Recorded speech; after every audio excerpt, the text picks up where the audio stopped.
जय हिंद मेरे प्यारे भाई। देखिए, जिन स्टूडेंट ने सीजीएल 2022 को टारगेट किया है उन स्टूडेंटों के लिए रेगुलर बेसिस पे हम इस मॉक टेस्ट प्रोवाइड कर रहे हैं। तो देखिए, आज फिर एक नया मॉक टेस्ट स्टार्ट करते हैं। जैसे पहला सवाल आपको स्क्रीन पे देखिएगा, एक त्रिकोणमिति का सवाल है, इसे सॉल्व करना है। तो सबने 10th में ही पढ़ रखा है कि त्रिकोणमिति और उनके जो एंगल्स होते हैं त्रिकोणमिति में, जैसे साइन थीटा, कॉस थीटा और उसके जो एंगल वैल्यू होते हैं वो सबको याद है। तो सीधा यहाँ पे पुट करना है, 3/4 है और देखिए tan 30 डिग्री, ये √3 का होल स्क्वायर 3 हो गया, प्लस cos 30 डिग्री होता है √3/2, उसका होल स्क्वायर कर देंगे 3/4 -3, और ये हो गया आपका sec स्क्वायर 60 डिग्री, 2/√3 का होल स्क्वायर करेंगे तो 4/3 और प्लस tan 60 का मान √3 का होल स्क्वायर करेंगे 3 आ जाएगा। यहां से आप देखेंगे, यहां पे देखिए, अब यहां पे सॉल्व करेंगे इसको। ये कितना है, 9/4 प्लस 3/4, 3 से 3 कट गया, -4 प्लस 3 -1 हो गया, 9 प्लस 3 कितना हो जाएगा 12, 12 को 4 से डिवाइड करेंगे तो कितना आ जाएगा मेरे भाई, 3 आएगा ना, -1। तो इस सवाल का उत्तर जो होगा आपका कितना हो जाएगा, 2। देखिए, फर्स्ट नंबर सवाल का जो ऑप्शन ए है वो आपका करेक्ट है। ठीक है, अगले सवाल पे प्रोसीड करते हैं। देखिए, सेकेंड सवाल भी आपका त्रिकोणमिति का ही है। यहां पे लिखा हुआ है कि cos a minus b √3/2। तो बताओ यहाँ पे a minus b का मान कितना होगा, cos कितना डिग्री का मान √3/2 होता है, तो आप कहोगे cos 30 डिग्री का मान, तो a minus b की जगह पे 30 रखना पड़ेगा। ठीक है, और cot a plus b 1/√3 है, तो बताओ तो cot कितना का मान 1/√3 होता है, cot 60 डिग्री का मान होता है 1/√3, तो a plus b का मान कितना लेना पड़ेगा, 60 लेना पड़ेगा। अब देखिए, एक कंसेप्ट आपको ध्यान रखना है कि इफ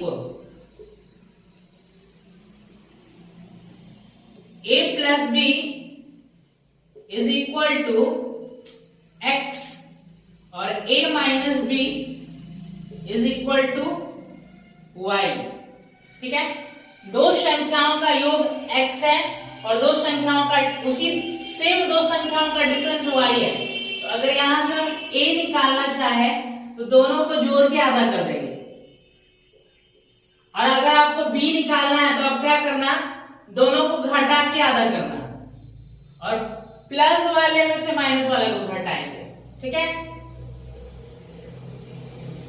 ये आपको कंसेप्ट ध्यान रखना है। ठीक है, ये बहुत ज्यादा हेल्प करेगा आपको। जैसे a निकालना है तो दोनों को जोड़ के आधा करेंगे, ऐसा इसलिए करते हैं क्योंकि जैसे ही दोनों को जोड़ेंगे b से b कट जाएगा तो 2a हो जाएगा, और 2a is equal to 30 plus 60 90 degree, तो a is equal to 45 degree आ गया। b निकालना है, दोनों को घटा के आधा करेंगे। ठीक है, तो घटा के आधा करेंगे तो b की वैल्यू कितना आ जाएगा आपका 15 डिग्री। अब सवाल में पूछा क्या है, जरा बताओ कि 2a - 3b की वैल्यू कितना होगा। तो देखिए, a का वैल्यू आपने कितना निकाला, 45 डिग्री, 45 गुना 90 माइनस b की वैल्यू 15 डिग्री, तो 15 दिया 45, तो उत्तर जो आएगा कितना आ जाएगा मेरे भाई, 45 डिग्री इस सवाल का करेक्ट उत्तर होगा। थर्ड नंबर सवाल पे आते हैं। देखिए, थर्ड नंबर सवाल जो है आपका वो किस पे आधारित है, परसेंटेज पे आधारित है। देखेंगे, स्क्रीन पे दिख रहा होगा आपको। अब सवाल जब तब तक पढ़े तब तक इसको मिटाते हैं, जल्दी मिटता ही नहीं।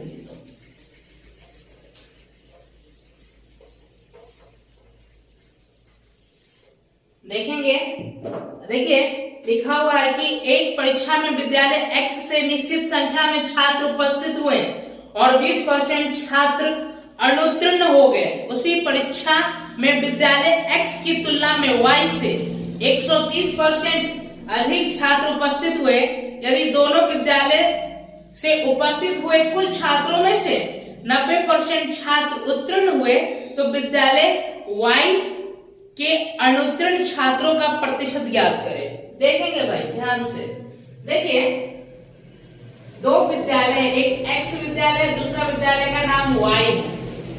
सवाल में ये बोला गया है कि विद्यालय X से जितने छात्र उपस्थित हुए हैं उससे 130% अधिक छात्र उपस्थित हुए हैं। कहां से? Y से।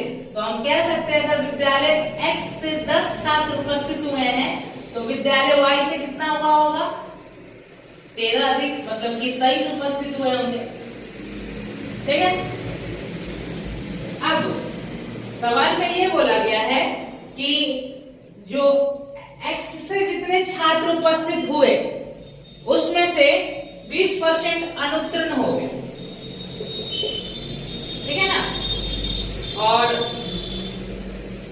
ओवरऑल दोनों X और Y दोनों विद्यालय मिलाकर जो है 90% छात्र उत्तीर्ण हुए। तो हमें एक बात बताओ कि तो फेल कितने हुए होंगे? आप कहोगे कि अरे भाई 90% दोनों विद्यालयों को मिलाकर के पास है, इसका मतलब ये हुआ कि 10% अनुत्तीर्ण होगा। तो अब देखिए ओवरऑल 10% अनुत्तीर्ण, तो आपको करना क्या है, इसको भी 10% मान लेना है। अब ये माना गया है, ये सही नहीं है। अब देखिए ये सही तब होता जब यहां भी 10% ही अनुत्तीर्ण होता, लेकिन यहाँ पे तो 20% अनुत्तीर्ण है। तो आपको चेक करना है डेविएशन। ये 10% से कितना ज्यादा है?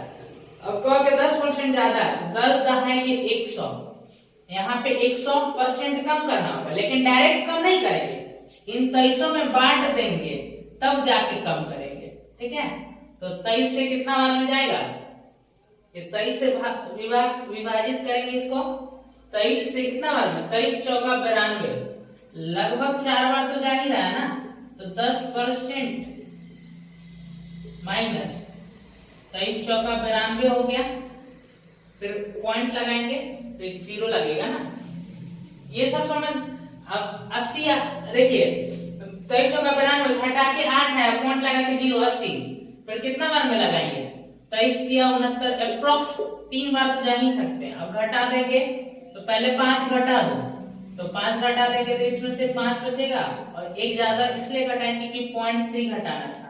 तो 5.7% इस सवाल का क्या हो जाएगा? करेक्ट उत्तर। देखिए थर्ड नंबर सवाल का जो आपका ऑप्शन ए है वो आपका करेक्ट हो गया। ठीक है।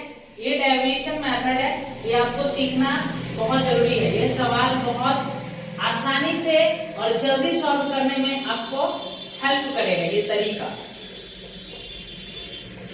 एवरेज में आपने सीखा होगा डेविएशन मेथड। आगे देखेंगे 4 नंबर सवाल। ओ केंद्र वाले वृत्त में PAX और PBY एक बाह्य बिंदु P से बिंदु A और B पर वृत्त की स्पर्श रेखा है। तो वृत्त पर एक बिंदु Q इस प्रकार है कि QAX is equal to 59 degree और QBY is equal to 72 degree. तो AQB का माप ज्ञात करें। देखिए O सेंटर वाला एक वृत्त है। ठीक है। एक वृत्त है जिसका सेंटर O है और यहाँ पे एक पॉइंट P है। इस P पॉइंट से 2 टेंजेंट खींचे गए इस तरीके से, ध्यान से समझिएगा। ठीक है ना। ठीक है भाई। अब देखो बोला है कि आगे सवाल में इसका नाम बोला गया है PAX और PBY।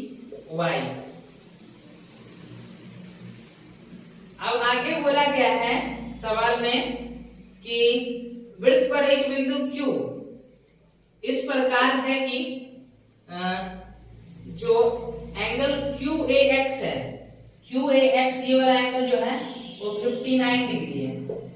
और क्यू बी वाई जो है 72 डिग्री है।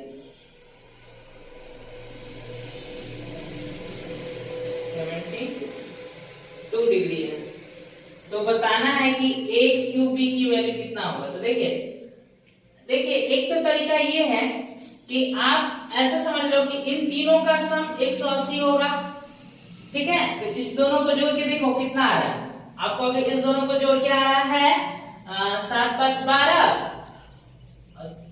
131 डिग्री, तो ये आपका 49 डिग्री हो जाएगा सिंपली। अब ये कैसे हुआ तो अब दिखाते हैं हम आपको। अब समझना इस बात को, ये ऐसे कैसे हो गया, आपने ऐसे क्यों कर दिया। देखिए हम कह रहे हैं कि आप एक यहाँ पे कंस्ट्रक्शन कर लो, ऐसे एक लाइन खींच लो, ये सर्कल का कॉर्ड हो गया, ठीक है। अब देखिए आपको ये कॉर्ड दिख रहा है और ये टेंजेंट दिख रहा है, तो यहाँ पे अल्टरनेट सेगमेंट थ्योरम लग जाएगा। जब भी आपको कॉर्ड और टेंजेंट एक साथ दिखे तो श्योरिटी है कि वहां पे आपका कॉर्ड इंटरसेक्ट फॉर्मूला लगेगा, ठीक है ना। तो देखिए ये कितना है 49 डिग्री, तो ये 49 डिग्री है, तो इसके अल्टरनेट सेगमेंट पे भी जो एंगल बनेगा ये कितना डिग्री का बनेगा 59 डिग्री का। और यहाँ पे देखिए ये कॉर्ड हो गया, टेंजेंट हो गया, ये बीच का एंगल कितना है 72 डिग्री। तो अल्टरनेट सेगमेंट पे भी एंगल कितना बनेगा आपका हो गया कि 72 डिग्री। अब आपको पता है कि इस तीनों एंगल का सम कितना होता है 180 डिग्री। इस दोनों को जोड़ के कितना आ रहा है आपको हो गया 131 डिग्री। तो सिंपली बताओ इस एंगल का मान कितना हो जाएगा 49 डिग्री। क्लियर है, बहुत आसान है, इसमें तो कुछ भी नहीं है। देखिए 4 नंबर सवाल का जो ऑप्शन बी है वो आपका करेक्ट है। देखेंगे आगे सवालों में देखिए क्या लिखा हुआ है। 5 नंबर सवाल एवरेज आपने पढ़ा होगा, एवरेज चैप्टर पे आधारित सवाल है। 5 नंबर सवाल में बोला गया कि आरोही क्रम में लिखी गई 8 क्रमागत संख्याओं का औसत 17 है, ठीक है। और अंतिम 3 संख्या उसके बाद 36 और 53 का औसत ज्ञात करें। देखिए 8 संख्याएं लिखी गई है, ठीक है ना मेरे भाई, और उनका जो औसत है ना वो 17 है। देखिए आपको समझना पड़ेगा कि देखिए जैसे 4 संख्याएं हैं, टोटल तो 8 संख्या है ना। देखिए 8 संख्या है तो 4 संख्या इधर होगा और 4 संख्या इधर होगा, ठीक है। और बीच में क्या हो जाएगा, बीच में एवरेज हो जाएगा, कितना सवाल में बोला है 17।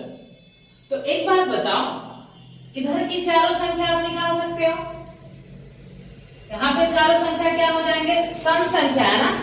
तो देखिए यहाँ पे 18 होगा, फिर 20 होगा, फिर 22 होगा, और फिर कितना आएगा मेरे भाई आप कहोगे ये 24 आएगा।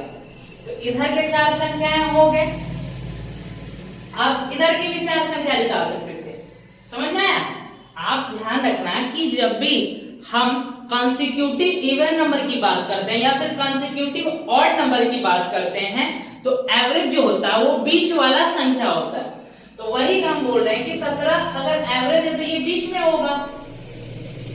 तो इधर के 4 सम संख्याएं निकाल दिए। अब बोला है कि अंतिम इसका 3 संख्या आपको लेना है और 2 संख्या और बोला है, कौन कौन सा, एक 36 बोला है और 53 बोला है, और इनका आपको औसत बताना है। देखो ध्यान से, अब कैसे करेंगे इस सवाल को। देखिए इन दोनों का सम कितना आएगा, तो आप कहोगे इन दोनों का सम हो जाएगा आपका 60। क्लियर है।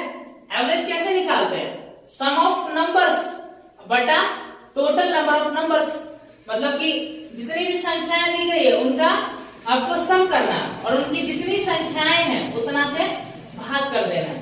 तो देखिए इस दोनों को जोड़ के कितना आ रहा है आप कहोगे 60, और इस दोनों को जोड़ के कितना आ रहा है, तो इस दोनों को जोड़ के आ रहा है आपका 75 और प्लस 20 95 में इसको जोड़ देंगे तो कितना आ जाएगा भाई, आप कहोगे कि 155 ना, ये 155 हो गया। अब इसको कितने से डिवाइड कर देंगे? 5 संख्या से। 5 संख्या है ना, तो 5 से डिवाइड करेंगे तो 31 25 155। तो कौन सा ऑप्शन करेक्ट होगा? 5 नंबर का ए ऑप्शन आपका करेक्ट हो जाएगा। ठीक है, आगे देखेंगे।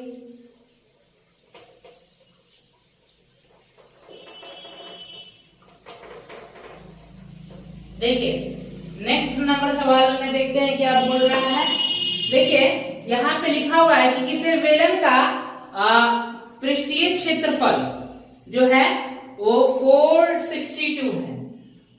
बेलन का वक्र पृष्ठीय क्षेत्रफल मतलब कि 2 पाई आर एच की वैल्यू दिया गया है कितना? 462।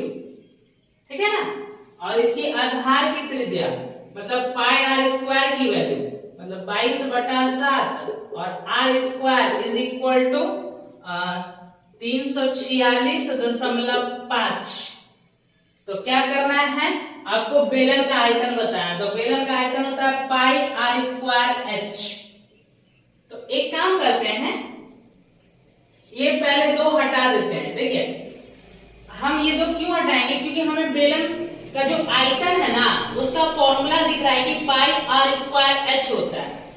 तो यहां से ये 2 हटा देंगे तो पाई आर एच बनेगा और यहां से आर निकाल लेंगे और यहां से आर निकालने के बाद करेंगे क्या? इस आर की गुणा इसमें कर देंगे। ठीक है ना, तो ये बन जाएगा पाई आर स्क्वायर एच और बेलन का आयतन भी निकल जाएगा। 2 से काट देंगे तो कितना आ रहा है? आपका पाई आर एच की वैल्यू हो जाएगा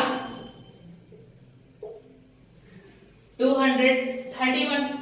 अब देखिए इसको काटेंगे कितना से? काट लेते हैं इसको 11 से। 11 दूना 22, 11 से काटेंगे 11 तिया 33, 1 11 एकम 11, 11 5 55। तो आर स्क्वायर की जो वैल्यू होगा वो कितना हो जाएगा? यही होगा ना आर स्क्वायर की वैल्यू। पॉइंट हटा के नीचे एक 0 लगा दिए, ये 7 की गुणा उधर 2 बटे में आ गया। अब देखेंगे 5 से कट रहा है ना, 5 से काटेंगे कितनी बार मिल जाएगा? 5 छक्का 30, 5 3 15। 5 से काटेंगे 5 दूना 10। तो आर की वैल्यू कितना आ रहा है? देखो इसको 7 नमक 63 लिख सकते हैं। तो आर की वैल्यू आ जाएगा 7 गुना 3/2 मतलब 21/2। 21/2 आ गया। इसका क्या आ गया भाई? इसका रेडियस आ गया। अब करना क्या है? अब हमको भाई वॉल्यूम निकालना है, इसकी वैल्यू। इसकी वैल्यू कैसे निकलेगा कोई बताओ जरा? आप कहोगे पाई आर एच हमें पता है, आपने आर की वैल्यू निकाल लिया है, तो बस इस दोनों को गुना कर दो ताकि पाई आर स्क्वायर एच बन जाएगा ना। तो पाई आर स्क्वायर एच की वैल्यू कितना आना? देखो यहाँ पे 231 गुना 21/2। अब देखिए 21 से गुना भी करना है आपको, 2 से डिवाइड भी करना है। ठीक है ना, तो हम तो गुना करेंगे ही नहीं। आप देख रहे होगे कि ये 11 का मल्टीपल भी है ना, तो 11 का मल्टीपल है, तो 11 का आप मल्टीपल भी चेक कर सकते हो। तो 11 का मल्टीपल पहला ऑप्शन नहीं है आपका, दूसरा ऑप्शन भी 11 का मल्टीपल नहीं है, तीसरा ऑप्शन देखेंगे तो 2 2 4 और 4 और ये 5 और 9, ये 5 और 9। ठीक है, देखिए तीसरा ऑप्शन आपका करेक्ट हो जाएगा। ठीक है ना, और आपको ध्यान रखना है कि देखिए 2 तो एलिमिनेट नहीं हो रहा है, 2 खत्म तो नहीं हो रहा है। 2 खत्म तब होता है जब यहाँ पे 2 दिखता है ना, इसमें 2 है ना, इसमें 2 है, तो 2 खत्म नहीं होगा। अब इसको जो भी गुना करके आएगा, जब उसको 2 से डिवाइड करेंगे तो ये तो फिक्स है कि लास्ट में जो है लास्ट में 0.5 आना है। तो लास्ट में 0.5 एक ही ऑप्शन में आ रहा है, ऑप्शन सी में। तो ये भी तरीके हैं, 11 का मल्टीपल भी चेक कर सकते हो आप। तो सी ऑप्शन इस सवाल का करेक्ट उत्तर है। ठीक है, आगे देखेंगे। देखिए 7 नंबर सवाल में क्या बोला गया?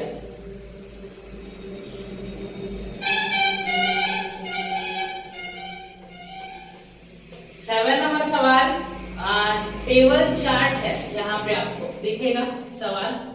आप सवाल को पहले ढंग से पढ़िए, उसके बाद सॉल्व करने का कोशिश करेंगे। देखिए सवाल क्या बोला है,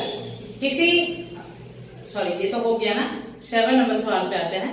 दी गई तालिका का अध्ययन करें और प्रश्न का उत्तर दे। यहाँ पे टोटल 6 संस्थान दिए गए हैं और ये जो है संस्थान व्यावसायिक पाठ्यक्रम बीसी के लिए जो अलग अलग सालों में अलग अलग संस्थानों में जो नामांकन हुआ है छात्र, उसकी संख्या यहाँ पे दिया गया है। और सवाल में पूछा ये गया है कि 2015 में संस्थान ए, सी और ई में बीसी के लिए नामांकित छात्रों की कुल संख्या। तो देखो तो ए, सी और ई में 15 में टोटल कितना नामांकन हुआ है, तो आप कहोगे यहाँ पे हो गया आपका 370 ना, और यहाँ पे हो गया आपका 20, 570 टोटल नामांकन हुआ है, ठीक है ना। और 17 में ए और डी में नामांकित छात्रों की कुल संख्या से अनुपात, तो 17 में देखो तो बी और डी में टोटल कितना नामांकन हुआ है, तो आप कहोगे कि 380। अब इन्हीं का रेशियो बताना है, 0 से 0 खत्म, 19 से कट रहा है, 19 से 57 और 19 दूना 38, 3:2 इस सवाल का करेक्ट उत्तर हो जाएगा। तो 7 नंबर सवाल का ए ऑप्शन आपका करेक्ट है। देखिए 8 नंबर सवाल में क्या बोला गया, निम्नलिखित तालिका में दिए गए आंकड़े 5 संस्थानों में 4 विभिन्न विषयों में अध्ययन करने वाले छात्रों की संख्या को दर्शाया गया है। तालिका का अध्ययन करें और उसके बाद दिए गए प्रश्न का उत्तर दें। ठीक है, संस्थान ए और बी में मिलाकर कंप्यूटर विज्ञान का अध्ययन करने वाले छात्रों की कुल संख्या। तो ए और बी में मिलाकर कंप्यूटर विज्ञान का अध्ययन करने वाले छात्रों की कुल संख्या पहले देखेंगे। फिर संस्थान बी और सी में मिलाकर कला का अध्ययन करने वाले छात्रों की संख्या से कितना परसेंट अधिक है। ठीक है, तो पहले कंप्यूटर विज्ञान में देखो ए और बी में टोटल कितना एडमिशन हुआ है। तो पहले देखो इसमें से 3 निकाल के इसको दे देते हैं, 48 का 3 इसमें जोड़ देंगे 60 में अगर हम 45 जोड़ देंगे तो 105 आ जाएगा ना, 105। अब हमें बताओ कि जो कला है, कला बी और सी में कला का अध्ययन करने वाले छात्रों की संख्या से कितने परसेंट अधिक है। तो कला में बी और सी में अध्ययन करने वाला टोटल छात्र 100 है ना, 45 प्लस 55 था ना, तो 100 है। ठीक है, तो देखिए कितना परसेंट अधिक है, तो आप कहोगे 5% अधिक है। तो कौन सा करेक्ट उत्तर होगा 8 नंबर का, ऑप्शन सी आपका करेक्ट हो जाएगा। बहुत इजी है, इसमें तो टाइम वेस्ट करना गुनाह है, गुनाह। देखिए एक वस्तु का अंकित मूल्य जो है वो 1500 है। कोई दुकानदार वस्तु के अंकित मूल्य पर 20% की छूट देने के बाद उस वस्तु को बेचता है। यदि वस्तु का जो क्रय मूल्य है वो कितना है भाई, 991 है, तो लाभ की राशि बताना है आपको रुपया में। ठीक है ना, यहाँ पे आपको परसेंटेज में नहीं बताना प्रॉफिट, आपको बताना है कि रुपया में कितना का प्रॉफिट होगा। अब एक बात बताओ, उस वस्तु का कॉस्ट प्राइस बोला है कि 991 रुपया है, ठीक है, और उसका मार्क प्राइस जो है वो कितना है भाई, 1500 रुपया है, और इसको 20% की छूट पे बेचा जा रहा है। तो बताना है कि रुपया में कितना का प्रॉफिट होगा। ठीक है, तो हम कह रहे हैं, देखो ध्यान से, कि 1500 का 10% कितना होगा, तो आप कहोगे 150। ठीक है, 20% कितना होगा 300। अब इसमें से 300 का हटा देंगे तो सेलिंग प्राइस कितना आ गया भाई, आप कहोगे 1200। आप खुद ही बताओ, मैं आप 991 रुपया के सामान को अगर 1200 में बेचोगे तो कितना का प्रॉफिट कमाओगे। तो हमारा जो प्रॉफिट हो जाएगा ना भाई, वो कितना का हो जाएगा, 209 रुपया का प्रॉफिट हो जाएगा। तो कौन सा ऑप्शन करेक्ट है, ऑप्शन नंबर 1 करेक्ट है 9 नंबर सवाल का। 10th नंबर सवाल देखते हैं।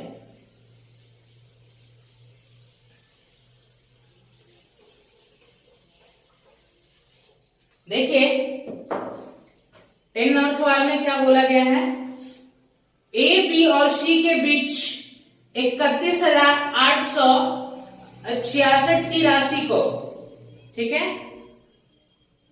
इस प्रकार से विभाजित किया जाता है कि ए और बी के भाग का अनुपात, ए और बी जो है इनके भाग का जो अनुपात है वो 9:8 है, ठीक है। और फिर आगे बोला है कि ए और सी के भाग का अनुपात, ए का और सी के भाग का जो अनुपात है वो कितना है भाई, ए और सी का है,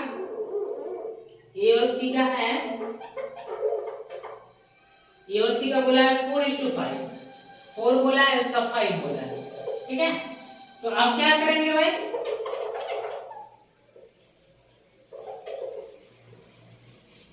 अब हम इस रेशियो को पहले मर्ज करेंगे, ठीक है। रेशियो को मर्ज करना पड़ेगा तो ए को इक्वल कर लेते हैं दोनों जगह पे, 9 चौका 36, 4 नाम 36, तो ये हो गया आपका 36, ये हो गया आपका 32 और ये हो गया आपका 45, ठीक है। यहां तक समझ में आया। अब देखिए ध्यान से,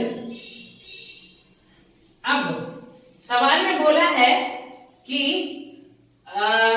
बी का भाग बताओ, तो टोटल धन बोला था 31,866। तो देखिए अगर हमें बी का धन बताना है तो आउट ऑफ टोटल देखेंगे बी को कितना मिल रहा था, आउट ऑफ टोटल 5 + 2 7, 7 6 13 का 3, एक हासिल, और ये हो गया 4 3 7 1 8, 8 + 3 11, तो टोटल 113 है, उसमें से बी का हिस्सा है कितना, 32। देखिए अब सवाल का अगर यूनिट डिजिट देखें तो सभी जगह पे यूनिट डिजिट अलग अलग है, लेकिन एक जगह देखिए, 2 जगह सेम है, सॉरी वैसे देख लेते हैं। 0 आने का तो कोई स्कोप है ही नहीं, 0 आने का कोई स्कोप तो दिख ही नहीं रहा है, क्योंकि 0 आने के लिए 2 और 5 होना चाहिए, 5 है ही नहीं। चलिए तो एक काम करिए, यूनिट डिजिट निकालने का कोशिश करिए। देखिए सवाल का जो आंसर दिया गया है वो इंटीजर में है, इसका मतलब ये है कि ये जो लंबा संख्या लिखा हुआ है ये 113 से पक्का है कि कटेगा, पक्का ये कट जाएगा। तो देखिए जब आप इसको डिवाइड देकर के काट रहे होंगे, तो जब आप लास्टली डिवाइड कर रहे होंगे, अंततः डिवाइड हो रहा होगा, तो यहाँ पे देखिए 3 है और यहाँ पे 6 है, तो 3 से ये 6 कितनी बार में डिवाइड होगा, 3 दूना 6, 3 के पारा में 6 कहाँ पे आता है, 3 दूना 6, उसके अलावा कहीं भी नहीं आता। तो आप समझ पाए कि अगर ये संख्या इस संख्या से कंप्लीटली डिवाइड हो रहा है, तो जब लास्टली जब कट रहा होगा तो 2 बार में कटेगा, ठीक है। तो यहां से 2 आया, अब इस 2 की 2 से गुना कर देंगे तो 4 बनेगा यूनिट डिजिट, और एक ही ऑप्शन है जिसका यूनिट डिजिट 4 है। देखिए 10 नंबर सवाल का जो ऑप्शन आपका ए है वो करेक्ट हो जाएगा, कितना होगा 1024 रुपया, बी का हिस्सा ये निकल गया, ठीक है। आप इसको सॉल्व नहीं करना, आप सॉल्व करोगे तो बहुत आपको परेशानी हो जाएगा, इसलिए आप सॉल्व नहीं करना इसको, ठीक है। आप वैसे 8 का भी मल्टीपल चेक कर सकते थे, लेकिन 8 का क्यों मल्टीपल चेक करना, आपको बहुत टाइम लगेगा, 3 डिजिट्स को डिवाइड करके देखना पड़ेगा, लास्ट 3 डिजिट को सारे ऑप्शन। इससे अच्छा है कि भाई यूनिट डिजिट का यूज कर लो, जल्दी उत्तर निकल जाएगा। इतना कर ही लिए तो लास्ट थोड़ा सा स्टेप करने में क्या चला जाएगा।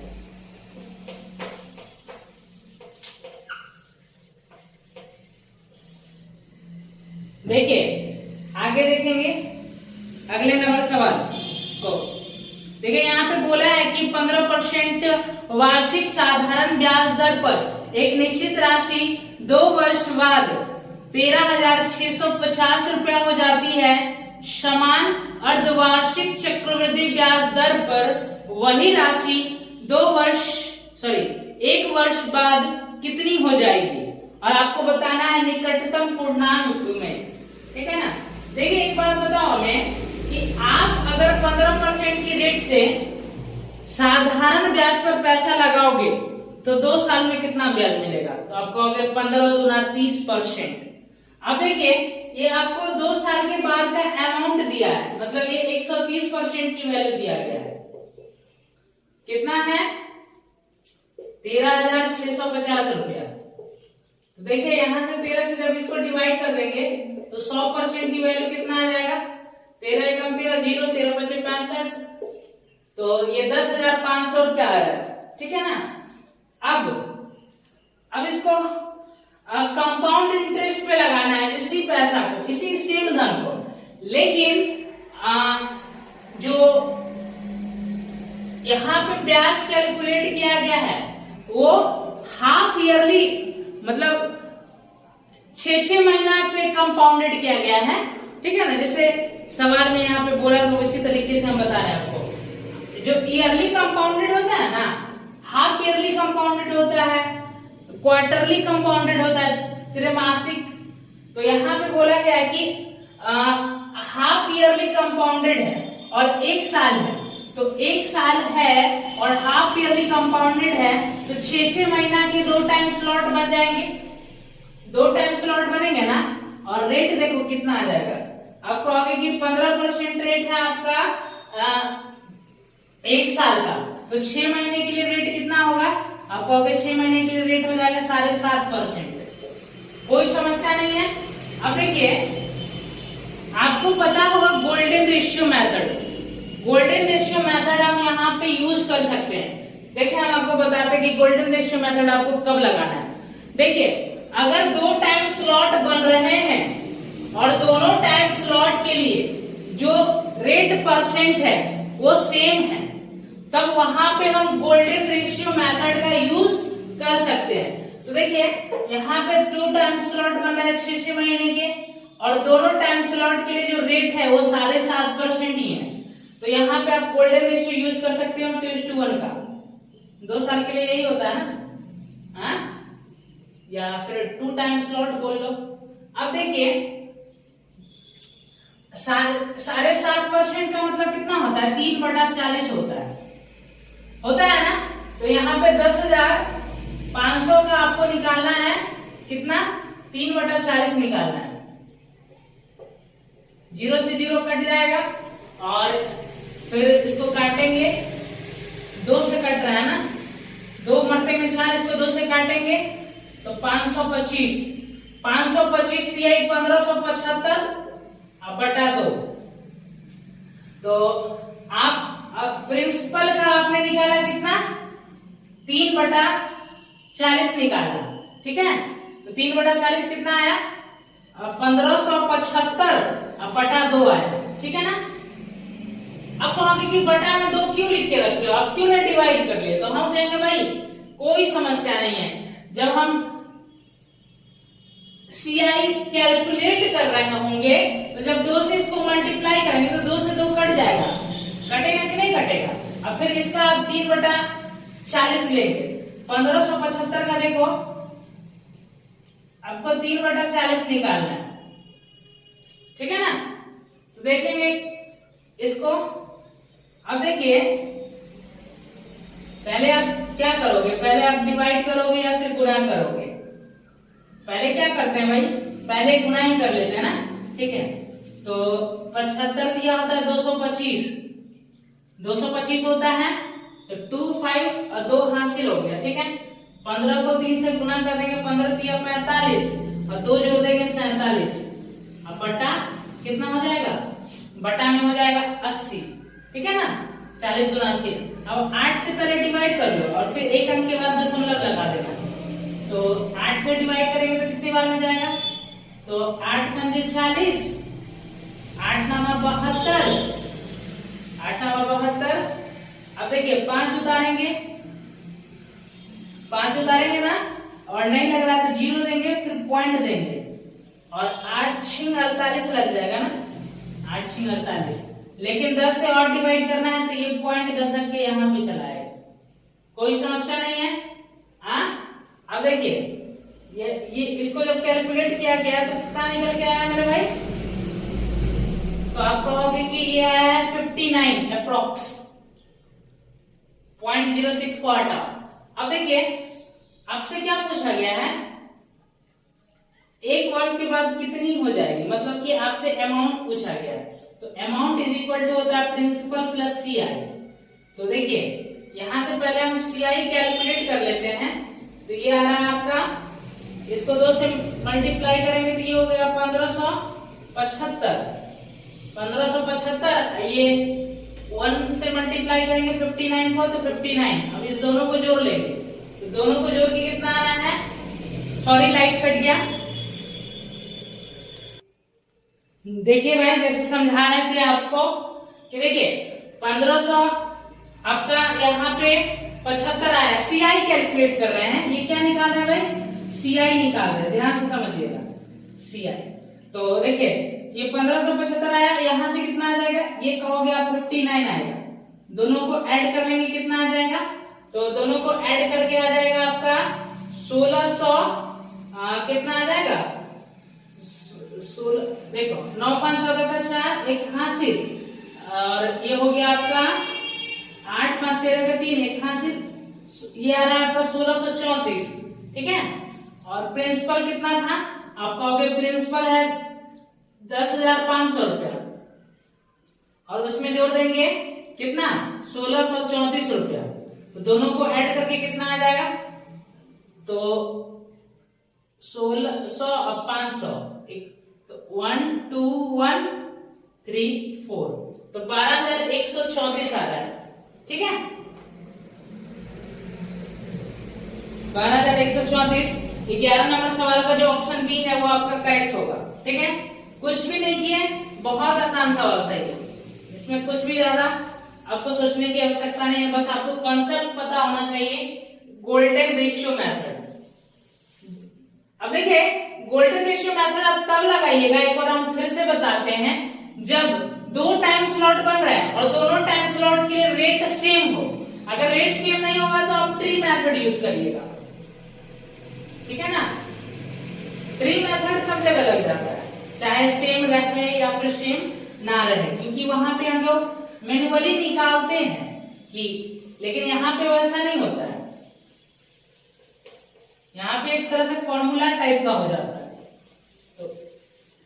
तो जब फॉर्मूला टाइप का चीजें दिख रहा है आपको, तो उसके लिए कुछ कंडीशन भी सेट होते हैं कि ऐसे कंडीशन रहेगा तब आप ये यूज कर सकते हो।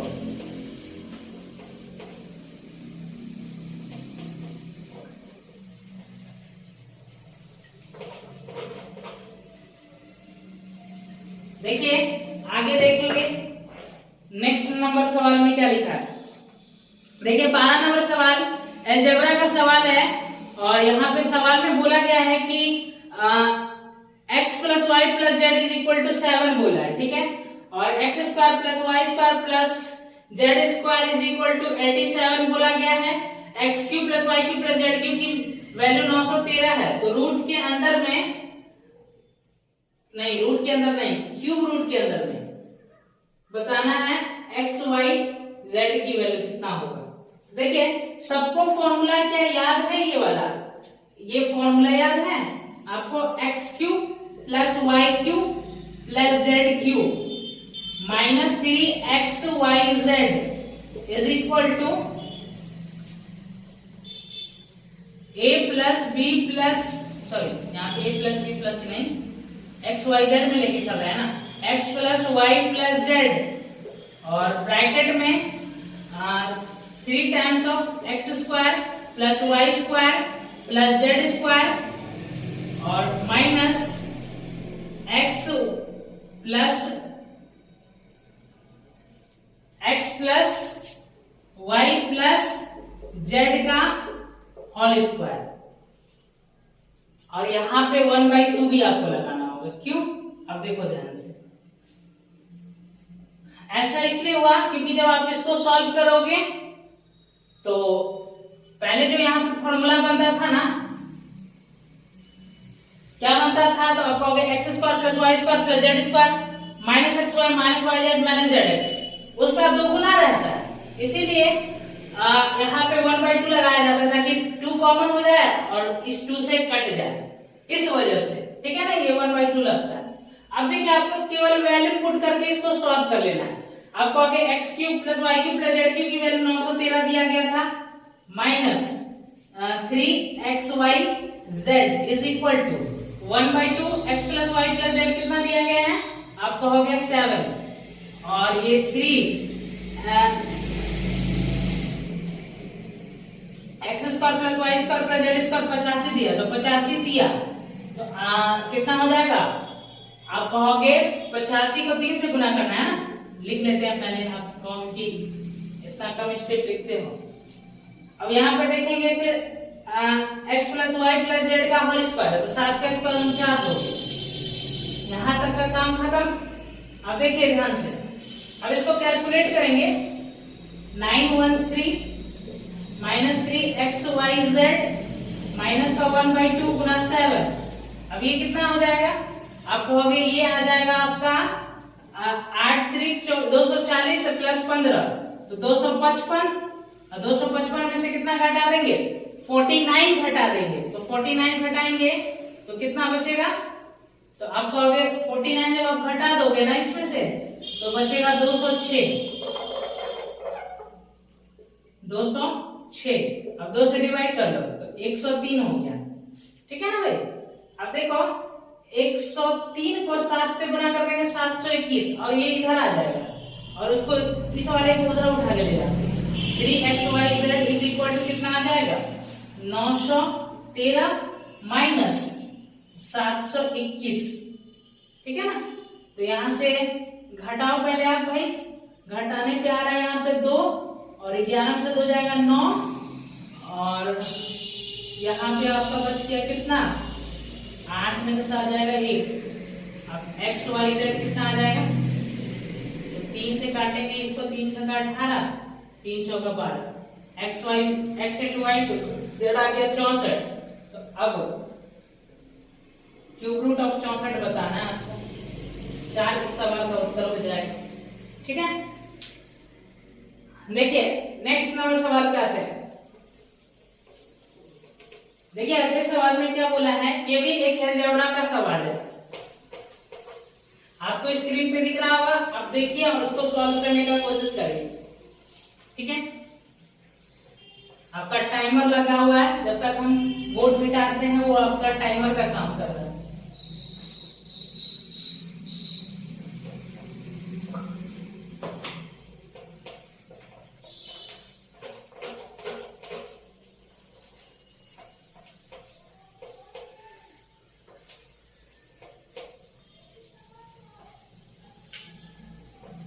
देखिए नेक्स्ट नंबर सवाल देखेंगे, अलजेब्रा का ही सवाल है, यहाँ पे दिख रहा होगा आपको। ऐसे सवाल में आपको पता है ना कि ये वाला सवाल है, देखिए x cube plus y cube की जो वैल्यू होता है वो क्या होता है a plus b in the bracket में a square plus b square minus ab, यही होता है ना। और यहाँ पे देखिए x cube plus y cube दिया गया है और जिससे डिवाइड कर रहा है ना वो एक्चुअल में क्या है, ये a प्लस बी है, जिससे डिवाइड कर रहा है वो क्या है, यहाँ पे देखो, यहाँ पे जिससे डिवाइड कर रहा है वो क्या है a प्लस बी है।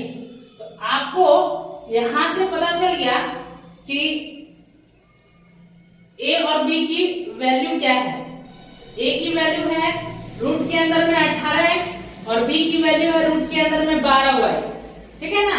तो यहाँ पे आप जब a की वैल्यू बोलोगे तो a की वैल्यू आप क्या बताओगे, देखो ध्यान से आप, अरे भैया a की वैल्यू क्या है 18x है, अब प्लस b की वैल्यू क्या है रूट के अंदर में 18x और b की वैल्यू है रूट के अंदर में 12y है।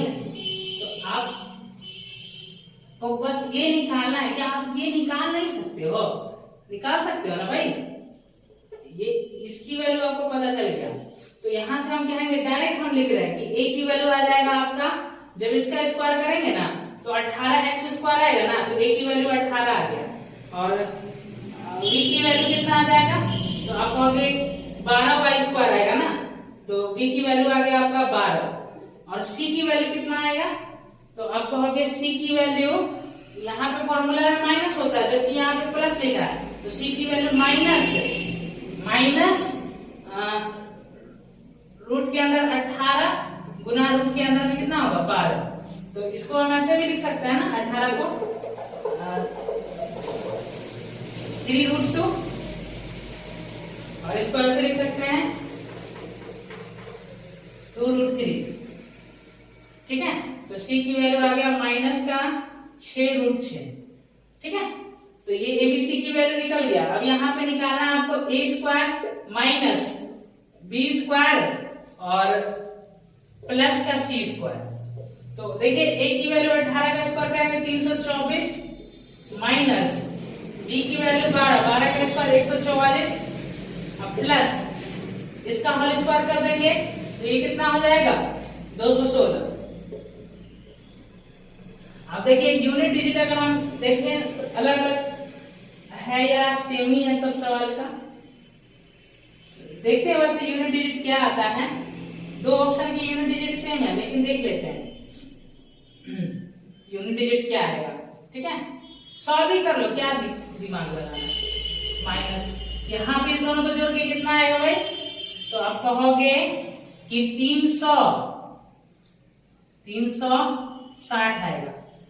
अब देखिए, अब यहाँ पे माइनस का, अब देखिए 324 माइनस 360 है, तो माइनस का 36 इस सवाल का उत्तर हो जाएगा।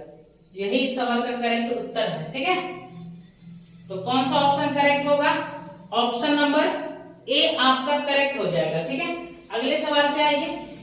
देखिए आगे सवाल में क्या बोला गया। आगे जो आपका सवाल है वो टेबल चार्ट बना हुआ है, आपको ध्यान से पढ़ना है और आपको सॉल्व करने की कोशिश करना है। जल्दी सॉल्व करिए इसको।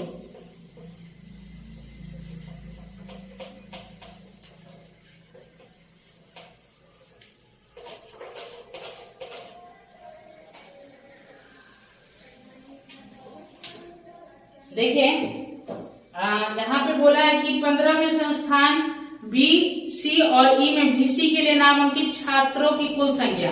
तो 15 में बी, सी और ई में देखो तो टोटल कितना नामांकन हुआ है, तो आप कहोगे 400 और प्लस 200 600 टोटल नामांकन हुआ।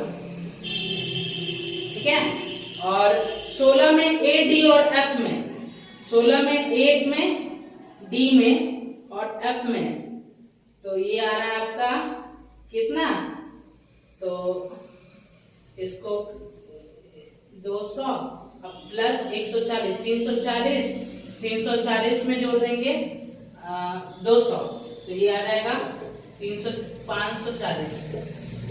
ठीक है, 540 आ गया कि कुल संख्या से x% अधिक है, तो x का मान ज्ञात करें।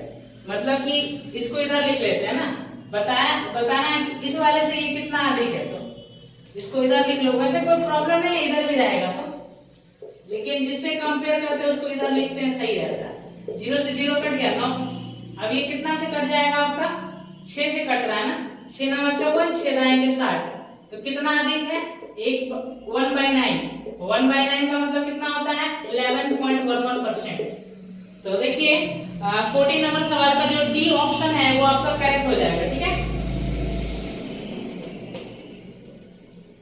देखिए 15 नंबर सवाल जो है वो सिंप्लीफिकेशन का सवाल है।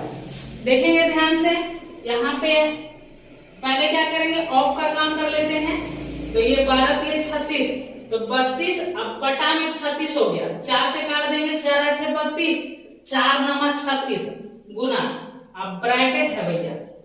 अब क्या करेंगे, ब्रैकेट को सॉल्व करेंगे पहले। तो ब्रैकेट सॉल्व करके कितना आएगा, देखिए ध्यान से, यहाँ पे आ रहा है आपका 15 में से 12 घटाएंगे 3 और 1/3 आ गया ना, डिवाइड बाय 9 है ना, तो 1/3 आएगा। तो 5 माइनस 1/3।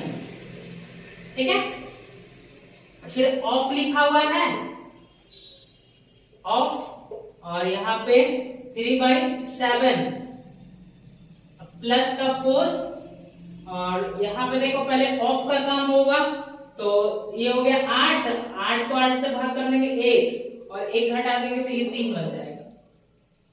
ठीक है, अब इसको सॉल्व करेंगे तो ये 8/9 आ रहा है, इंटू 15 में से 1 घटा देंगे तो 14/3 ऑफ 3/7 प्लस 3। ठीक है, अब यहां से देखिए पहले ऑफ का काम करते हैं ना, 3 से 3 कट गया, 7 से 7 दूना 14। ठीक है ना, अब यहां से आ गया आपका 16/9 प्लस का 3। अब देखेंगे उत्तर जो लिखा हुआ है मिक्स्ड फ्रैक्शन में लिखा हुआ है, तो देखिए 16/9 को मिक्स्ड फ्रैक्शन में लिखेंगे तो कितना लिखेंगे, आप कहोगे कि 9 एकम 9 और 7 16 होगा प्लस 3। अब देखिए आपको पता होना चाहिए कि ये जो मिक्स्ड फ्रैक्शन में लिखते हैं तो यहाँ पे जो होता है वो प्लस का चिन्ह होता है, तो 3 + 1 कितना हो जाएगा, 4 सही 7/9। यही इस सवाल का करेक्ट उत्तर होगा, 4 सही 7/9। सी ऑप्शन इसका क्या है, करेक्ट उत्तर। आगे देखेंगे 16 नंबर सवाल।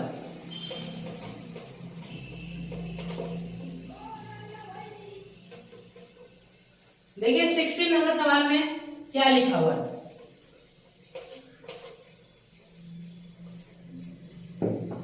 दो पुरुष और 7 महिलाएं किसी कार्य को 28 दिन में पूरा कर सकते हैं, जबकि 6 पुरुष और 16 महिलाएं उसी कार्य को 11 दिन में पूरा कर सकते हैं। तो 7 पुरुष उस कार्य को कितने दिन में पूरा कर सकते हैं। देखिए टोटल 2 पुरुष है और कितने महिलाएं हैं, और 7 महिलाएं हैं, और ये काम करने के लिए भिड़ जाएं तो काम को कितने दिन में खत्म कर देंगे, 28 दिन में। ठीक है, फिर आगे बोला गया कि 6 पुरुष जो है, 6 पुरुष और 16 महिलाएं उसी कार्य को कितने दिन में निपटा सकते हैं, 11 दिन में निपटा सकते हैं। तो दोनों तो सेम ही काम है, तो आपस में इक्वल कर दो। अब यहां से क्या करेंगे, एफिशिएंसी निकालेंगे, किसका, मैन का और वीमेन का। तो देखिए 2 से काट देंगे, 2 से 14 बार में 28, 2 से ये 3 मरते में 6, 2 से ये 8 मरते में 16। ऐसे करने से क्या हो गया कि कैलकुलेशन थोड़ा सा कम हो गया।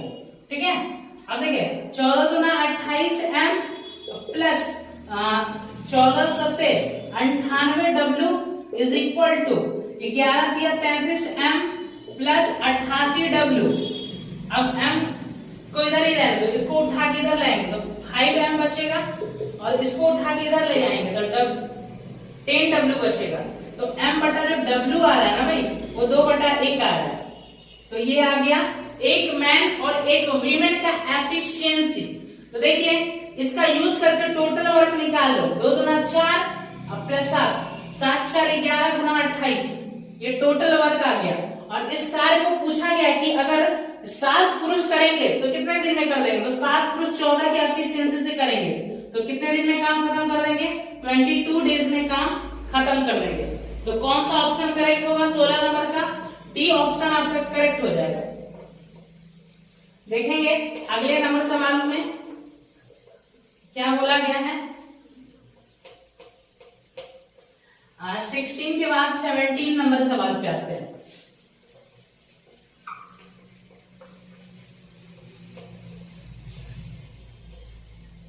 देखिए 17 नंबर सवाल क्या लिखा हुआ है, देखेंगे आपके सामने लिख रहे हैं सवाल, a² plus c² plus 17 is equal to 2 times of a minus 8b और माइनस का 2b²। ठीक है ना, तो आप बताओ जरा aq प्लस bq और प्लस cq की वैल्यू कितना होगा, यही पूछा है। देखिए जब भी आपको ये सवाल दिखे ना तो आपके दिमाग में ये कंसेप्ट आ जाना चाहिए कि अरे भाई ये तो कंप्लीटिंग द स्क्वायर फॉर्म वाला सवाल है। कंप्लीटिंग द स्क्वायर मतलब कि ये a माइनस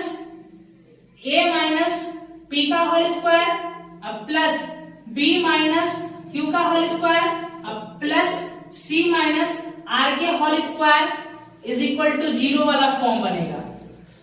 ये फॉर्म बनता है इस सवाल का। तो आप देखो अगर आप इसको कंप्लीटिंग द स्क्वायर फॉर्म में चेंज करना चाहोगे, मतलब इस रूप में करना चाहोगे, तो आपको बहुत ही परेशानी होगा। तो हम आपको बता रहे हैं कि आप ऐसे नहीं करो।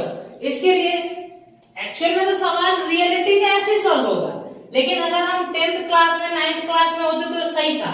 लेकिन यहाँ पे आपको ऐसे नहीं सॉल्व करना, लेकिन आपको ये जानना है कि हाँ इस फॉर्म पे बैठने वाला ये सवाल है। और आपको पता है कि यहाँ पे एक अलजेब्रा का कंसेप्ट होता है कि अगर इन तीनों संख्याओं के स्क्वायर का सम अगर 0 है तो ये तभी संभव है जब ये भी 0 होगा, ये भी 0 होगा और ये भी 0 होगा, तभी संभव है। तो आपको करना क्या है इन सवालों में,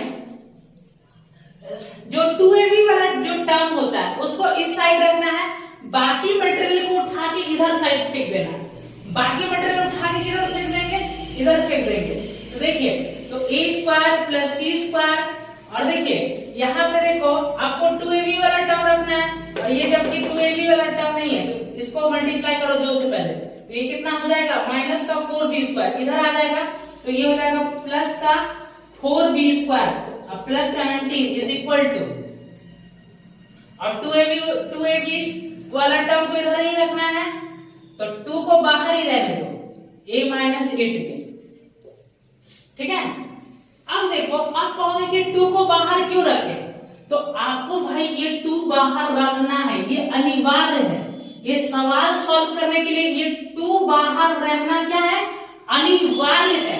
अगर ये नहीं आप बाहर करके रखे हो तो सवाल सॉल्व नहीं होगा। अब यहां से अगर हम a निकालेंगे तो a की वैल्यू कितना आएगा, 1 आएगा। अगर b की वैल्यू निकालोगे तो b की वैल्यू कितना आ जाएगा, आप कहोगे कि देखिए a निकालने के क्रम में करेंगे क्या, पहले आपको हम समझाए है ही नहीं, लिख दी, क्योंकि हमारा बहुत सारा प्रैक्टिस है सवालों का तो हम डायरेक्ट करते चले जाते हैं। देखिए a का कोएफिशिएंट कितना है, 1 है, और यहाँ पे देखो a स्क्वायर का कोएफिशिएंट कितना है, 1, तो 1 को 1 से डिवाइड करेंगे तो कितना आएगा, 1 ही आएगा। अब देखिए यहाँ पे b का कोएफिशिएंट कितना दिख रहा है, तो आप कहोगे माइनस का 8 दिख रहा है, और यहाँ पे देखो b स्क्वायर का कोएफिशिएंट कितना है, तो 4 से डिवाइड करो तो कितना आ गया, माइनस का 2। अब कहोगे कि यहाँ पे c है ही नहीं, c है ही नहीं, इसका मतलब ये ऐसे होगा 0 c होगा, तो c की वैल्यू कितना आएगा, 0 ही आएगा ना, c का कोएफिशिएंट 1 है तो 1 से डिवाइड करेंगे तो 0/1 0 ही आएगा। अब करेंगे क्या, अब इसको यहाँ पे रख के सॉल्व करेंगे, 1 का क्यूब 1 ही होता है, माइनस 2 का क्यूब करेंगे -8, यहाँ पे 0, तो सॉल्व करके कितना आएगा, माइनस का 7। कौन सा ऑप्शन करेक्ट है, ऑप्शन ए आपका इस सवाल के लिए करेक्ट हो जाएगा, ठीक है ना। और आपको याद रखना है कि ये वाला फॉर्म बनता है इस तरह के सवाल के। अब देखिए 18 नंबर सवाल पे आइए, देखिए 18 नंबर सवाल में क्या बोला गया है, एक कम वक्त मिलता नहीं है जल्दी,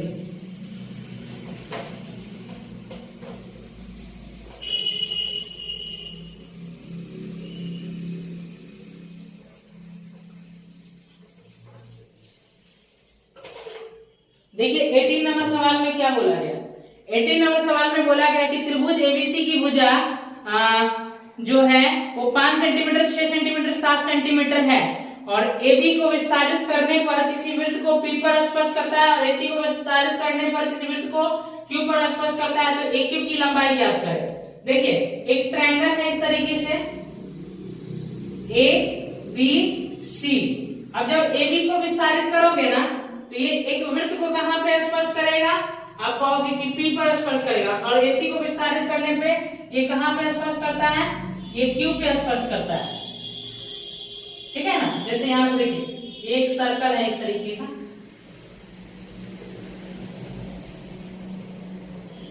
तो यहाँ पे ये किया था कहां पे स्पर्श, P पे स्पर्श, और ये किया था Q पे स्पर्श, ठीक है ना। तो आपको बताना है कि AQ की लंबाई कितना होगा, ठीक है ना। देखिए त्रिभुज एबीसी की जो भुजा है, इस तीनों भुजा की लंबाई दिया है, इसके बारे में बोला है 5, इसके बारे में 6, इसके बारे में 7। तो देखिए आपको पता होगा कि जब भी इस तरीके का फिगर बनता है तो उसमें क्या होता है, ये जो टेंजेंट की लंबाई होता है इस ट्रायंगल के पेरीमीटर का आधा होता है। इस टेंजेंट की जो लंबाई होगा ये क्या होगा, इसकी पेरीमीटर बताओ कितना है, इस ट्रायंगल का पेरीमीटर आप बताओ, तो आप कहोगे इसका 18 आ रहा पेरीमीटर, तो AQ की जो लंबाई होगा ना वो ट्रायंगल के पेरीमीटर का आधा होगा, तो AQ इज इक्वल टू 18/2, मतलब कि 9 सेंटीमीटर हो जाएगा। ठीक है, क्लियर है। अब आगे देखेंगे। अब 20 नंबर सवाल देखिए, 20 नंबर सवाल में क्या लिखा हुआ है। 20 नंबर सवाल जो आपका है, 20 नंबर नहीं भाई, अभी तो 18 ही सॉल्व हुआ ना, 19 नंबर पे आते हैं। देखिए बोला गया कि ट्रायंगल एबीसी में डी जो है एबी पर तथा ई और एफ बीसी पर स्थित है। ठीक है, पहले बना दो ट्रायंगल एबीसी। ठीक है, ये ट्रायंगल एबीसी हो गया। डी के बारे में बोला है कि वो एबी पर स्थित है। डी जो है भैया वो कहां पे स्थित है, एबी पर स्थित है। और ई एफ जो है वो बीसी पर स्थित है। ई और एफ कहां पे है, बीसी पर स्थित है। ठीक है, चलो यहां तक हो गया। अब डी एसी के समांतर है। डी जो है ये वाला, ये क्या है, एसी के समांतर है। ठीक है ना। और आगे बोला है कि आपका जो डी एफ जो है, सॉरी गलत कर लिया क्या, डी एफ बोला है एसी के समांतर सवाल में। देखो ध्यान से, आप डी एफ के बारे में बोला गया है कि वो क्या है, एसी के समांतर है।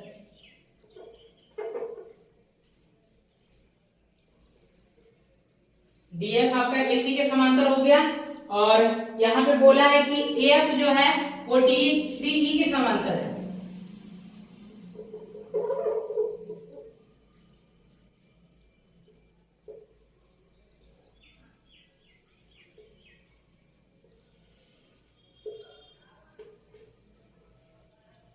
ठीक है, डीई क्या है, एएफ के समांतर है। ठीक है, और सवाल में यहाँ पे बोला गया है कि आपका जो बीई है वो 4 है और ईएफ जो है ये 6 है।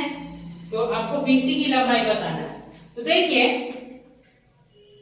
कि ये देखो, सबसे पहले आपको बड़े ट्रायंगल को देखना है। ये बड़ा ट्रायंगल दिख रहा है आपको अगर बड़े ट्रायंगल में डीएफ जो है वो एसी के समांतर है। तो यहाँ पे थेल्स पर में लगाएंगे तो आप कहोगे कि बीडी से डीए का जो रेशियो होगा वही रेशियो होगा क्या ची का, बीएफ से एफसी का होगा ना।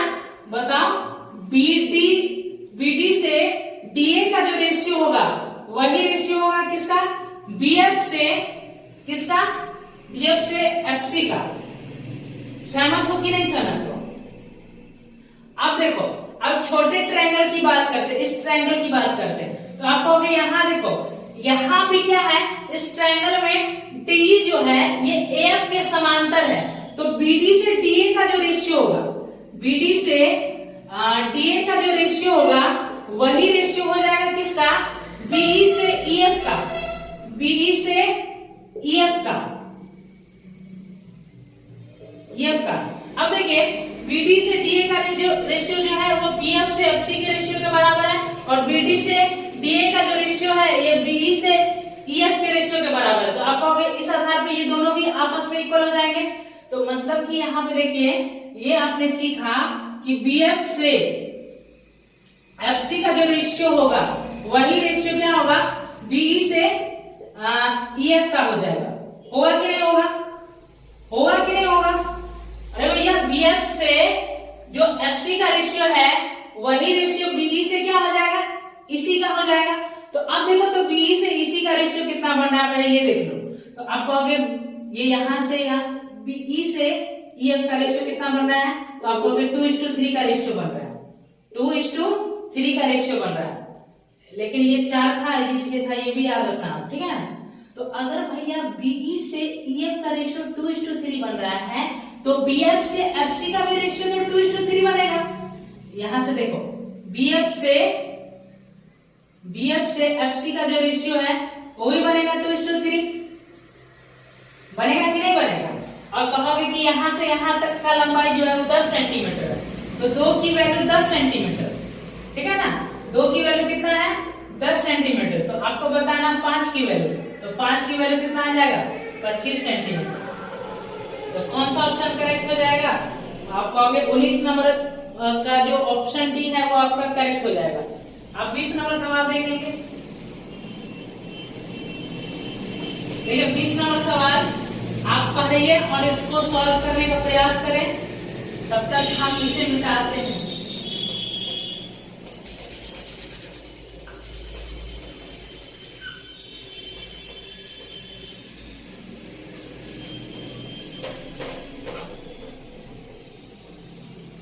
देखिए 20 नंबर सवाल में ये बोला है कि ए को 160 किलोमीटर की दूरी तय करने में बी की तुलना में 8 घंटे अधिक लगते हैं। यदि ए अपने चाल को दुगुना करता है तो उसी दूरी को तय करने में बी की तुलना में जो है 3 घंटे अधिक समय लगता है। ठीक है, तो बी की चाल ज्ञात करें। तो देखिए पहले ए को जो है 160 किलोमीटर की दूरी तय करने में बी से 8 घंटे अधिक लग रहा था, लेकिन जैसे ही ए ने अपनी स्पीड को क्या कर लिया, दोगुना कर लिया।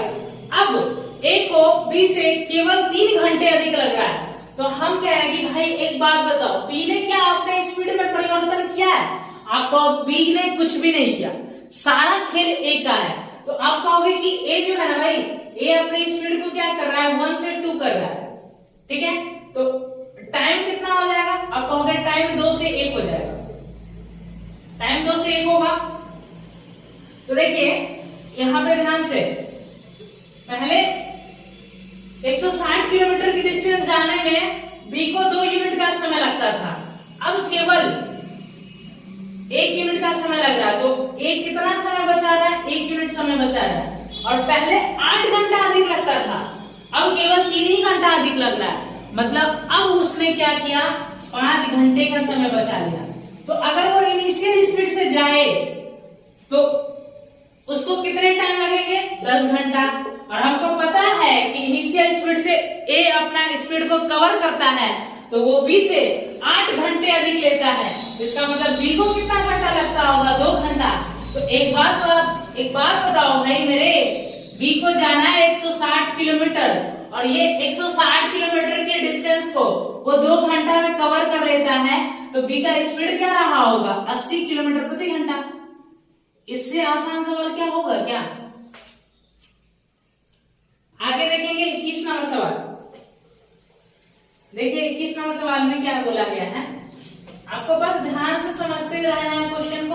आप ध्यान से समझोगे ना, आपको हर एक क्वेश्चन समझ में आएगा, लेकिन आपको ध्यान से कोई भी क्वेश्चन को मिस नहीं करना, आपको बहुत ध्यान से समझना है। देखिए यहाँ पे लिखा है कि 7 अंकों की संख्या है और वो 72 से विभाज्य है और x y के बराबर नहीं है। ठीक है ना, तो बताना है आपको 2x + 3y का मान। देखिए संख्या क्या है, 9 4 x 2 9 y 6, यही है ना। और इसके विषय में बोला है कि ये 72 से विभाज्य है। तो कोई संख्या अगर 72 से विभाज्य है, इसका मतलब वो 8 से भी विभाज्य होगा और 9 से भी विभाज्य होगा। अगर हम आपसे पूछे कि अगर ये संख्या 8 से विभाज्य है तो y के जगह पे आप क्या क्या ले सकते हो, तो आप कहोगे भैया y के जगह पे हम क्या क्या ले सकते हैं। देखो y के जगह पे आप अगर यहाँ पे क्या ले लो, तो 8 × 8 1 शेष बच रहा है ना, 1 शेष बच रहा है, तो यहाँ पे y की वैल्यू 7 भी आप ले सकते हो ना। 8 × 8 1 शेष बचेगा, फिर 7 उतारेंगे, 8 दूना 16, फिर 1 शेष बचेगा, फिर 8 दूना 16। एक तो वैल्यू ये ले सकते हैं, ठीक है। और एक वैल्यू क्या ले सकते हैं, आप कहोगे 3 भी ले सकते हैं। 8 × 8 1 बचेगा, फिर 3 उतारेंगे, 8 × 8 फिर लगाएंगे, 5 शेष बचेगा, 8 × 7 = 56। तो आप 2 पॉसिबिलिटी है y की वैल्यू की, एक तो 7 ले सकते हैं और एक 3 ले सकते हैं, और इसके अलावा कुछ ले सकते हैं क्या, आप कहोगे अब नहीं ले सकते। अब देखिए, अब यहाँ पे सवाल में बोला गया है कि x और y इक्वल नहीं है, तो अगर हम 7 मान के सॉल्व करें तो आप कहोगे अगर 7 मान के सॉल्व करोगे तो इसको पहले यहाँ पे लिख लेते हैं, 9 4 x 2 9 7 6, ठीक है ना। अगर हम 7 मान के सॉल्व करेंगे तो देखते हैं x का मान क्या है, 7 2 9 हो गया, ये 9 खत्म, ये भी 9 खत्म, 6 4 10 हो गया, 10 का मतलब 1 हो गया, तो इसकी वैल्यू कितना लेना पड़ेगा, 8 लेना पड़ेगा, तब तो 9 होगा, डिजिटल सम 0 होगा भैया। 6 4 10, 10 का मतलब 1, तो इसको 8 लेना पड़ेगा, तब तो 8 + 1 9 होगा, डिजिटल सम 0 और 9 से डिवाइड हो जाएगा। तो यहाँ पे दिख रहा है कि अगर हम भाई इसको 7 लेते हैं तो एक्स वाई इक्वल नहीं आ रहा है, तो हम यहाँ पे y की वैल्यू 7 बोल सकते हैं और x की वैल्यू क्या बोल देंगे, 8 बोल देंगे। लेकिन 3 लेके देखते हैं, क्या 3 लेने से इक्वल आ जाएगा क्या? आपने एक चीज देख लिया कि x की वैल्यू हम 7 लिए तो y की वैल्यू कितना लेना पड़ा, हमें 8 लेना पड़ा। ये बात आप समझ चुके हो। अगर आप हम चेक कर लेते हैं लगे हाथ की, भाई अगर हम 3 ले लें तो क्या रिजल्ट आता है, तो देखो 3 लोगे तो क्या आएगा, 9 4 x 2 9 3 और 6, 6 3 9, 9 खत्म, ये भी 9 खत्म। अब यहाँ पे देखिए ये 4 2 6 हो रहा है, तो x की वैल्यू आप खुद ही बताओ, अगर 4 2 6 हो रहा है, डिजिटल सम 0 बनाना है, तो 6 + 3 9 लेना पड़ेगा। आप कहोगे 3 लेंगे तो x का मान भी 3 लेना पड़ेगा। भैया समस्या है, क्वेश्चन में बोला एक्स वाई इक्वल नहीं है, तो ये वाला पॉसिबिलिटी खत्म। कौन सा लेके चलेंगे, इसी को लेके चलेंगे और उत्तर निकालेंगे। अब उत्तर पूछा, किसका मान पूछा गया है, 2x + 3y का, तो 2x 3 × 6 प्लस 3 × 9, 9 6 15 आ रहा है इसका उत्तर। क्या ऑप्शन में है क्या? गलत कर लिए क्या हम? x की वैल्यू 8 है ना, सॉरी x की वैल्यू 8 × 16 प्लस y की वैल्यू है आपका 7, तो 7 या 21, दोनों को जोड़ के कितना आ रहा है, 37, और इस 37 ही इस सवाल का क्या हो जाएगा, करेक्ट उत्तर हो जाएगा। ठीक है ना। अब देखो हम आपको इसको डिटेल में समझाए हैं, इस वजह से टाइम लगा है, आप जल्दी कर पाओगे इस सवाल को। अच्छा सवाल था डिविजिबिलिटी रूल का। यहाँ पे आपको 2 बार चेक करना पड़ गया, इसलिए ये एक अच्छा सवाल माना जा सकता है, क्योंकि इसमें थोड़ा सा टाइम लग सकता है स्टूडेंट को।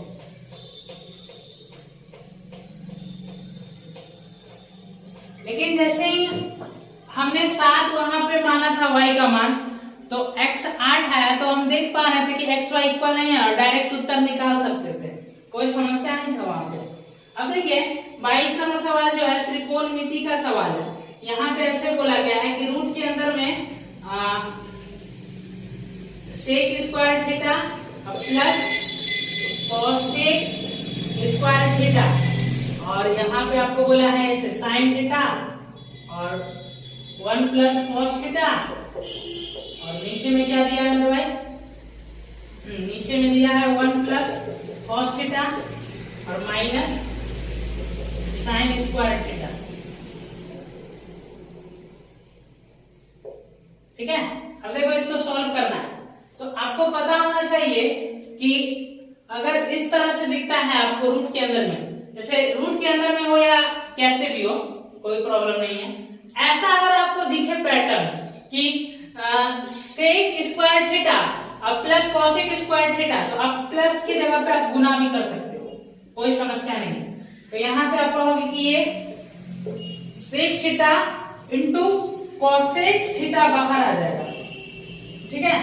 और यहाँ पे देखिए साइन थीटा हो गया और 1 + cos थीटा। अब देखो ध्यान से 1 - साइन स्क्वायर थीटा क्या हो जाएगा, आप कहोगे कि cos स्क्वायर थीटा होगा, cos थीटा कॉमन कर लेंगे तो क्या आएगा, 1 + cos थीटा आ जाएगा। ठीक है ना। अब ये और ये कट जाएगा। अब देखिए साइन थीटा और cosec थीटा एक दूसरे के रेसिप्रोकल होते थे, ये कट जाएगा। cos थीटा अगर ऊपर चला जाएगा तो sec थीटा हो जाएगा, sec theta into sec theta, sec square theta इस सवाल का करेक्ट उत्तर हो जाएगा। ठीक है। तो 22 नंबर सवाल का जो ऑप्शन डी है वो आपका करेक्ट है। 23 नंबर सवाल देखेंगे। आपको मजा तो आ रहा है ना भाई सॉल्व करके ये मॉक टेस्ट?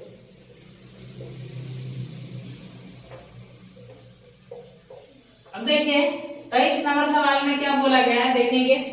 देखिए 23 नंबर सवाल जो है वो भी सिमिलरिटी पे आधारित सवाल है।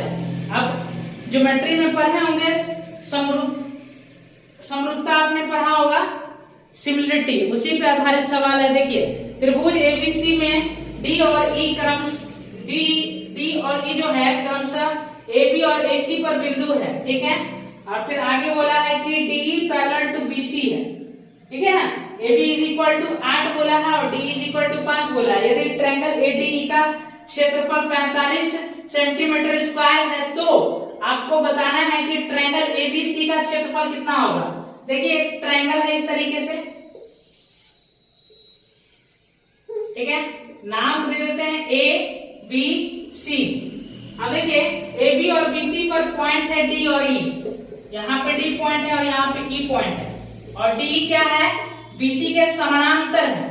और सवाल में ये बोला गया है कि D जो है ये 5 है और ये वाला जो है आपका BC आपका 8 है। तो ये साइड्स का रेशियो है, ठीक है ना। तो ये अगर साइड्स का रेशियो है तो एरिया का रेशियो क्या होगा। तो आपको पता है कि ये दोनों ट्रायंगल क्या है, सिमिलर ट्रायंगल है। तो सिमिलर ट्रायंगल में जो साइड्स का जो रेशियो होता है, उसका अगर हम स्क्वायर कर दें, साइड्स के रेशियो का अगर हम स्क्वायर कर दें तो वो क्या आ जाएगा, आपका एरिया का रेशियो आ जाएगा। तो ये 25 हो गया और ये 64 हो गया। और इसकी एरिया बोला गया है, ये जो छोटू ट्रायंगल है इसकी एरिया 45 सेंटीमीटर स्क्वायर बोला गया। तो 5 की वैल्यू बोला है 45 सेंटीमीटर स्क्वायर। अब कहोगे कितना गुना है, तो हम कहेंगे 9/5 गुना है कि नहीं। अब इसको भी क्या करेंगे, 9/5 गुना कर देंगे, करेंगे ना भाई। अब देखिए 9 से मल्टीप्लाई करना है, फिर 5 से डिवाइड करना है। तो 9 से मल्टीप्लाई करेंगे, 9 को 60 से 9 × 54 540 और 9 × 36, 540 में 36 जोड़ देंगे 576/5। अब 5 से डिवाइड करेंगे तो 5 × 5 और 5 से डिवाइड करो, 5 से कितनी बार हो जाएगा, 15 × 5 = 75 और 1 बच रहा है ना, तो 0.2 आ जाएगा। तो 115.2। 23 नंबर सवाल का जो ऑप्शन ए है वो आपका करेक्ट हो जाएगा। अब यहाँ पे लिखे ना सेंटीमीटर स्क्वायर, ठीक है ना भाई। आगे देखिए, आगे आपका 24 नंबर सवाल देखेंगे। अब खत्म ही होने वाला है। 24 नंबर सवाल देखिए, बहुत ध्यान से देखना।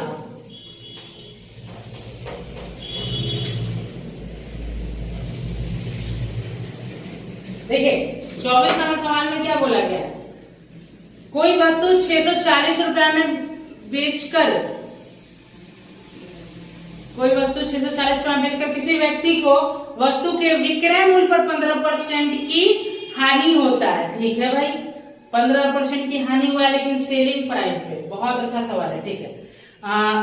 वस्तु के क्रय मूल्य पर 15% का लाभ प्राप्त करने के लिए उस वस्तु को किस मूल्य पर बेचना चाहिए। देखिए आप 640 रुपया में सामान बेच रहे हो ना, तो सेलिंग प्राइस पे 15% का लाभ हो रहा है, 15% का हानि हो रहा है। तो 15% का मतलब कितना होता है, आप कहोगे कि 15% का मतलब होता है 3/20। मतलब अगर उस वस्तु का सेलिंग प्राइस 20 है तो उस पे क्या हो रहा है, 3 का लॉस हो रहा है, ठीक है ना। तो देखो अब बेचे हो कितना में, 640 में, और यहां से आप देख पा रहे हो कि सेलिंग प्राइस है कितना, 20 यूनिट। तो आप एक बात बताओ, 20 में बेचने पर 3 का लॉस हो रहा है, तो कॉस्ट प्राइस क्या रहा होगा, 23 रहा होगा।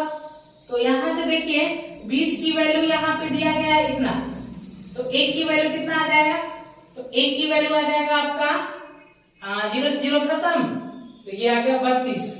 तो यहां से हमें निकालना है कॉस्ट प्राइस, मतलब 23 यूनिट की वैल्यू, तो 23 से मल्टीप्लाई करेंगे तो ये आ गया आपका कॉस्ट प्राइस।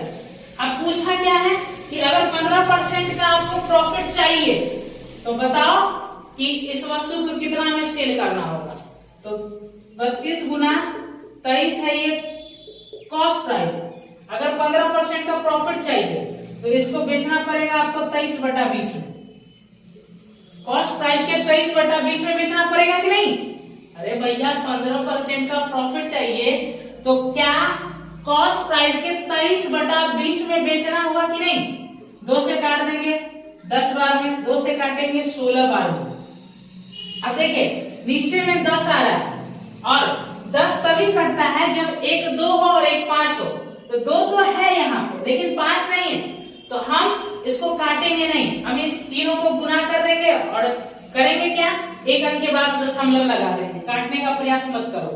अब देखो यूनिट डिजिट हर एक सवाल का अलग अलग है और खास बात तो ये है ना कि 2 ऑप्शन में तो एक अंक के बाद दशमलव है ही नहीं, तो 2 ऑप्शन तो ऐसे ही हट गया। अब इस अगर आप 50-50% चांस लगाना चाहते हो तो आप किसी एक में टिक लगा के भाग जाओ, लेकिन लगाओगे क्यों, क्योंकि अभी हमारे पास और भी दिमाग है। Unit digit concept, unit digit concept लगाएंगे। 6 त्रिक 18 के 8, 8 त्रिक 24 का 4, तो मतलब जो भी इसको गुना करके आएगा उत्तर, वो उत्तर में हमेशा याद रखो कि यूनिट डिजिट में 4 बनेगा। और आप 10 से भाग करोगे तो एक अंक के बाद पॉइंट ही तो लगेगा, तो 0.4 आना चाहिए उत्तर। 0.4 तो आना ही चाहिए ना। तो देखिए 0.4 एक ही ऑप्शन में है, बी ऑप्शन में, तो इसका उत्तर हो जाएगा 846.4। ठीक है, क्लियर है। अब देखिए लास्ट सवाल आप देखिएगा, आपको मजा आएगा लास्ट सवाल देख के, बहुत इजी सवाल है इसलिए। देखिए लास्ट सवाल में क्या बोला गया,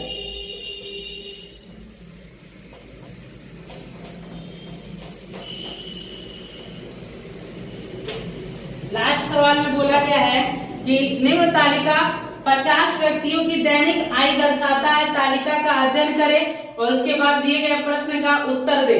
यहाँ पे आय दिया गया है और यहाँ पे व्यक्तियों की संख्या दिया गया है और आपसे सवाल में ये पूछा कि कितने व्यक्ति 200 या उससे अधिक लेकिन 300 से कम कमाते हैं। तो भैया 200 या उससे अधिक लेना है, तो यहाँ से यहाँ पे देखिए ये तो 1200 से सॉरी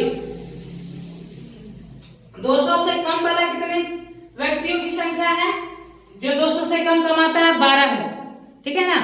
और 250 से कम कमाने वाले व्यक्तियों की संख्या कितना है, आप कहोगे 250 से कम कमाने वाले व्यक्तियों की संख्या 26 है, तो इसमें से 12 घटा देंगे तो हमें 200 से अधिक कमाने वाले की संख्या मिल जाएगा। तो 26 में से 12 घटा दो, तो 26 में से जैसे ही 12 घटाएंगे तो कितना आ जाएगा भाई, 14 आएगा। ठीक है, 14 आ गया। अब देखिए 300 से आपको कम कमाने वाला चाहिए, तो देखिए 300 से टोटल कम कमाने वाला कितने हैं, 300 से कम, मतलब 300 से कम वाला इसमें 200 से कम वाला भी 250 से भी कम वाला, ठीक है ना। तो आपको केवल यहाँ पे कितना लेना पड़ेगा, 34 में से 26 घटा के लेंगे ना, समझ में आ रहा है ना, क्योंकि आप समझ पा रहे होंगे यहाँ पे। तो 34 में से अगर हम 26 घटा दें तो कितना आ जाएगा, 8। अब इस दोनों को जोड़ देंगे तो हमें पता चल जाएगा कि 200 से अधिक और 300 से कम कमाने वाले की संख्या है कितना। तो आप कहोगे दो जोड़ क्या आ रहा, 22। तो टोटल 22 व्यक्ति ऐसे हैं यहाँ पे जो 200 से तो अधिक लेकिन 300 से कम कमाते हैं। तो देखिए 25 नंबर सवाल का जो ऑप्शन बी है वो आपका करेक्ट है। देखिए ये मॉक आपका खत्म हो गया। आपको अगर ये मॉक अच्छा लगता है तो इस वीडियो को लाइक कीजिएगा, साथ में हमारे चैनल को सब्सक्राइब कर दीजिएगा ताकि हम आपके लिए जो भी यूजफुल वीडियो बनाए आपको रेगुलर बेसिस पे मिलता रहे। धन्यवाद।